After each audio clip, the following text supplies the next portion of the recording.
تو اس کا ملبہ سلیکٹرز پر، کپتان پر ڈلتا ہے۔ اگر وہ پرفارم کرنے میں کامیاب ہو جائے تو سب اس کی واہ واہ کرتے ہیں۔ تو یہ چیزیں ہیں، یہ کھلاڑی وہ ہوتے ہیں جو کہ کم از کم پاکستان کی ڈومیسٹک کرکٹ میں پرفارمنس دے کر آئے ہوئے ہیں۔ اب کچھ کھلاڑی ایسے ہوتے ہیں جو کہ انٹرنیشنل کرکٹ کا پریشر نہیں جھیل پاتے، یا وہ یوز ٹو نہیں ہوتے اس پریشر کے، جس کی وجہ سے ان کے اوپر مسئلہ آتا ہے، اور اس لیے شاید پاکستان کی ٹیم مینجمنٹ سیم ایوب کو، عبداللہ شفیق کو ناکامیوں کے باوجود مواقع در مواقع دے رہی ہے۔ لیکن سیم ایوب نے بہرحال آج ملنے والے موقع سے کسی حد تک فائدہ اٹھایا، ایک بہت ہی اچھی اور شاندار اننگز کھیلی اور 77 رنز کیے ہیں، آج بہت اچھی بیٹنگ کی ہے، اور کامران غلام کے ساتھ مل کر 149 رنز کیے، جو کہ پاکستان کی تاریخ میں، پاکستان نے جب بھی انگلینڈ کے خلاف کوئی ٹیسٹ میچ کھیلا اور پاکستان کی 20 رنز پر پہنچنے سے پہلے 2 وکٹیں گری ہوں، تو اس صورتحال میں تیسری وکٹ پر قائم ہونے والی سب سے بڑی شراکت ہے۔ اس سے پہلے ایسی بڑی شراکت انضمام الحق اور سعید انور نے 1996 میں لارڈز کے مقام پر قائم کی تھی، جب پاکستان کی 2 وکٹیں صرف 12 رنز پر گر گئی تھیں اور ان دونوں نے 130 رنز کی شراکت قائم کی تھی۔ اس صورتحال میں، اور یہ انگلینڈ کے خلاف مجموعی طور پر پاکستان کی تیسری وکٹ پر بننے والی محض تیسری شراکت ہے۔ اس سے پہلے 1982 میں جاوید میانداد اور مدثر نذر نے یہ کارنامہ سر انجام دیا تھا۔ جہاں تک ڈیبیو کی بات ہے تو یہ بہت بڑا اعزاز ہے کامران غلام کے لیے،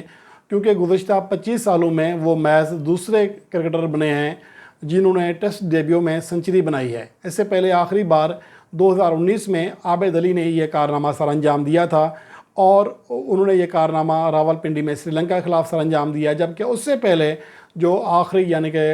سیکنڈ لاسٹ کا وہ کارنامہ سر انجام دیا تھا عمر اکمل نے 2009 میں نیوزی لینڈ کے خلاف۔ تو پاکستان کے جو بیٹرز ہیں وہ حالیہ عرصے میں ٹیسٹ ڈیبیو میں بہت ہی کم بڑی اننگز کھیلتے ہوئے دکھائی دیے ہیں، لیکن کامران غلام نے بہرحال یہ روایت توڑی ہے اور ایک شاندار بیٹنگ کر کے دکھائی ہے۔ اگر پچ کی بات کریں تو آج سیشن وائز جائزہ لیتے ہیں کہ پہلے سیشن میں 29 اوورز پھینکے گئے، 79 رنز بنے، 2 وکٹیں گریں، 2.27 کے رن ریٹ سے رنز ہوئے۔ دوسرا سیشن پاکستان کے اعتبار سے خاصا بہترین تھا، 28 اوور میں 94 رنز کیے بنے، 94 رنز بنے، 3.35 اکنامی رن ریٹ رہا، 1 وکٹ گری۔ لیکن آخری سیشن میں پاکستان کی 2 وکٹیں گریں اور رنز بنانے کی رفتار بھی خاصی کم رہی، 33 اوور میں صرف 86 رنز بن سکے۔ تو اب اگر میچ کی جانب آئیں تو کریز پر محمد رضوان 37 رنز پر موجود ہیں، اور آغا سلمان 5 رن بنا کر کریز پر موجود ہیں۔ سعود شکیل 4 رنز بنا کر بورڈن کرس کا شکار بنے ہیں۔ یہاں پر 2 وکٹیں سیم ایوب کی اور سعود شکیل کی فاسٹ بولرز نے حاصل کی ہیں، جبکہ دیگر 3 جو وکٹیں گری ہیں وہ اسپنرز نے حاصل کی ہیں۔ اسپنرز نے آج اگر دیکھا جائے تو مجموعی طور پر جو اوورز ہیں، مجموعی 90 اوورز، اس میں سے 33 اوور فاسٹ بولرز نے کرائے ہیں، جن میں سے 2 وکٹیں بھی حاصل کی ہیں، اور اسپنر نے 57 اوورز کرائے ہیں اور 3 وکٹیں حاصل کی ہیں۔ اب بریڈن کرس نے صرف 1.30 کے اکنامی ریٹ سے رنز دیے، جبکہ میتھیو پورٹس نے 2.10 کے اکنامی ریٹ سے رنز دیے ہیں۔ تو آپ اس سے اندازہ لگا سکتے ہیں کہ آج پاکستان کے بیٹرز فاسٹ بولرز کے خلاف رنز کرنے میں مشکل انہیں پیش آ رہی تھی، جدوجہد کر رہے تھے، اسپنر کے خلاف نسبتاً زیادہ بہتر رن ریٹ کے ساتھ رنز کیے ہیں۔ تو یہ اس بات کا اشارہ ہے کہ شاید پہلے دن اسپنر کو اتنی زیادہ مدد نہیں ملی ہے جو ہم پہلی اننگز میں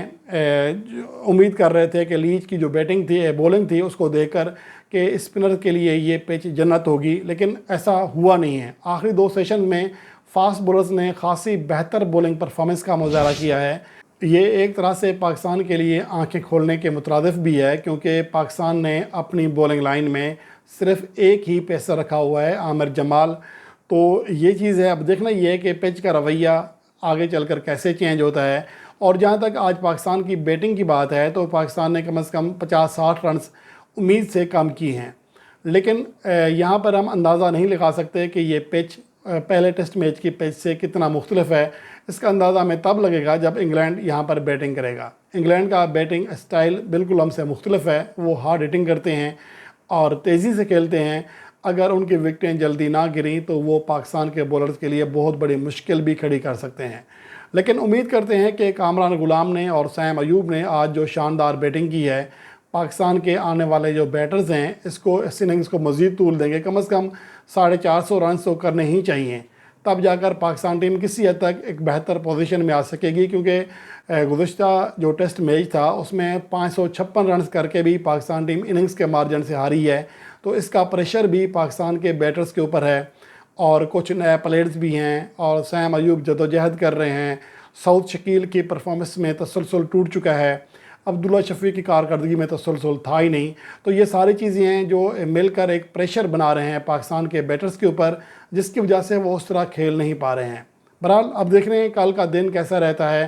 آج اوورآل دیکھا جائے تو پاکستان کے بیٹرز نے بہتر کھیل کا مظاہرہ کیا ہے، خاص طور پر کامران غلام اور سیم ایوب نے۔